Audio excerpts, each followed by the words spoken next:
විශ්ව සාහිත්‍යයේදී අපට මුණ ගැහෙන සුවිශේෂීම කෘතියක් තමයි ලේඛක කොන්ස්ටැන්ටයින් ෆවුස්තවුස්කිගේ The Golden Rose. මේකට පසුබිම් වෙන්නේ දෙවන ලෝක යුද්ධ කාලේ. දෙවන ලෝක යුද්ධයට සජීවීව සම්බන්ධ වෙලා ඉන්න එක්තරා සොල්දාදුවෙක් අවුරුදු 25ක් පමණ වයස ඇති ඔහු නමින් සාමිට් උනෙන් පෙළෙනවා. ඔහු උනෙන් පෙළෙන නිසා තව දුරටත් යුද්ධයට සම්බන්ධ කරගන්න බැරි නිසා සේනාධි නායකයා ඔහුට නිවාඩු දෙනවා. ඒ දෙන අතර ඔහුගෙන් ඉල්ලීමක් කරනවා ඔබ මට උදව්වක් කරන්න ඕනේ. මගේ දුව සුසේන් අරගෙන ගිහින් ඇයගේ නැන්දා ළඟට ඇරලලා යන්න කියන. මෙන්න මේ පසුබිමේ තියෙනවා යුද්ධය මොනතරම් අපේ ජීවිත බැරෑරුම් කරනවද කියලා.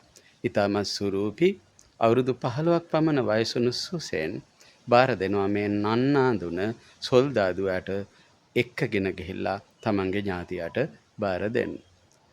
ශාමීට් ඇය එක්කගෙන යනවා. මේ ගමන සති 2ක් පමණ කාන්තාර මැදින් යන ඉතා කටුක ගමනක්. දිවා කාලයට ගමන් කරන්න බෑ. කොයි වෙලාවෙ ගියත් කකුල් දෙක මේ ගින්දර වගේ රත් වුණු වැල්ලෙන් පිච්චෙනවා. ඇය එක්ක යන ශාමීට් ඇයට මේ වේදනාව නැති වෙන්න කතන්දර කියලා දෙනවා. විවිධ කතා කියමින් ඔවුන් ගමන් කරනවා. ඔය අනාතරේ ශාමීට් ඇයට කියලා දෙනවා එක කතාවක්. එක්තරා පෙම්වතෙක් තමන්ගේ පෙම්වතියට රන් රෝස මලක් තෑගි කරනවා. ඔවුන්ට එකතු වෙන්න බැරි වෙනවා. ඒත් ඔවුන් තනිකඩව ජීවත් වෙනවා.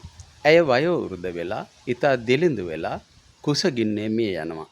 ඒත් ඇයට තම පෙම්වතා දුන්න රන් රෝස මල විකුණන්නේ නැහැ. මේ කතාවත් අහගෙන සති 2ක් තිස්සේ ඔවුන් නිරුපද්‍රිතව ඇගේ නැන්දනියගේ නිවසට යනවා. ශාමීට් සුසේන්ව ඒ නිවසට ඇරලනවා. ඒ අතරේ ඔහු ඉල්ලීමක් කරනවා සුසේන්ගෙන්. සුසේන් ඔයාගේ කොණ්ඩේ බැඳලා තියෙන මේ නිල් පාට රිබන් එක මට දෙන්න. ඔයාව මතක් වෙන්න.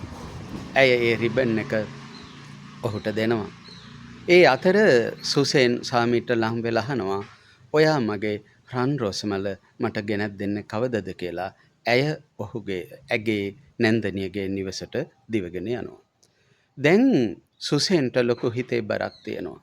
නාන්දු උඩන පෙම්වතියක් සති 2ක් තිස්සේ මණිකක් වගේ රැකගෙන ඇවිල්ලා බාර දුන්න හිතේ ජීවත් වෙච්ච පෙම්වතියක් ඔහුට දැන් ඉන්නවා. ඔහු කල්පනා කරන ඇගේ ඉල්ලීම මම කොහොමද ඉෂ්ට කර ඒ වෙනුවෙන්ම කැප වෙනවා. එහෙත් ඔහුට රැකියාවක් නැහැ. උපයන්න ක්‍රමවේදයක් නැහැ. ඔහු නගරයට යනවා රස්සාවක් හොයාගෙන. නගරයේ කඩහිමි ඔහුට කියනවා ඔබට දෙන්න රැකියාවක් නැහැ.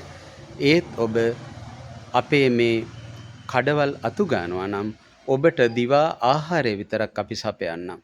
අතු ගාන අතර ඔහු අර රත්තරම් බඩු සාප්පු අතු ගාන රොඩු ටික ගෙදර අරගෙන යනවා. ගෙදර අරගෙන ගිහිල්ලා මේවා පොළනවා. මේවා පොළලා බලනවා රත්තරන් කුඩු මේකේ අහම්බෙන්වත් තියනවද කියලා. එහෙත් ඔහුට මුණ ගැහෙන්නේ නැහැ. ඔහු දින ගණනක් මෙහෙම කරනවා. ඔන්න එක දවසක් පුංචිම පුංචි රත්තරන් කුඩක් තියෙනවා. ඔහු ඒක අරගෙන පැත්තකින් තියනවා.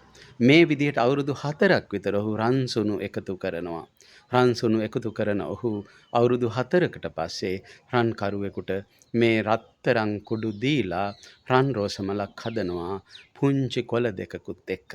ඒ කරලා මේක අර සුසේන්ගෙන් එල්ලගත්ත රිබන් එක මේකේ ගැට ගහලා ඔහු ඉක්මනින් යනවා සුසේන්ව මුණ ගැහෙන්න. ඔන්න තමන්ගේ පෙම්වතියගේ අපේක්ෂාව බින්දින්නේ නැති ඔහු ඇගේ අපේක්ෂාව සපුරගෙන පමණයි ඇය මුණ ගැහෙන්න යන්නේ. ඔහු නැන්දාගේ ගෙදරට යනවා. ගිහින් අහනවා කෝ සුසේන්? නැන්දා කියනවා පාරට දුවනවා ඉක්මනින්.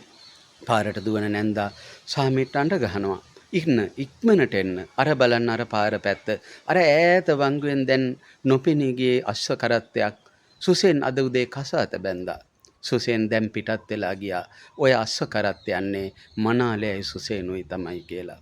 ශාමීට් ආපහු යනවා. ශාමීට් හරිම වේදනාවෙන් ශාමීට් නිදා ගන්නවා කාමරය ඇතුලේ. ඔහුගේ ආසන්නයේ ඉන්න මිතුරා උදේ ඔහු අවදි වෙන්නේ නැති නිසා මේ දොර ගලවලා මේ ලෑලි කාමරයක ඔහු ඉන්නේ. කාමරය ඇතුළ බලනවා. බලද්දී ශාමීට් නිදාගෙන සාමිත් අවදි වෙන්නේ නැහැ. මිතුරා ඔහුගේ කකුල් අත ගාලා බලනවා. කකුල් දෙක සීතල වෙලා. මිතුරා ඔහු පොරෝණය ඉවත් කරලා බලනවා. බලද්දි ඔහු දකිනවා නිල් පාට රිබන් එකක් ගැට ගැහුව රන් රෝස මලක් පපුවට තුරුළු කරගෙන සාමිත් මිය ගිහිල්ලා. ඒ තමයි රන් රෝස මල.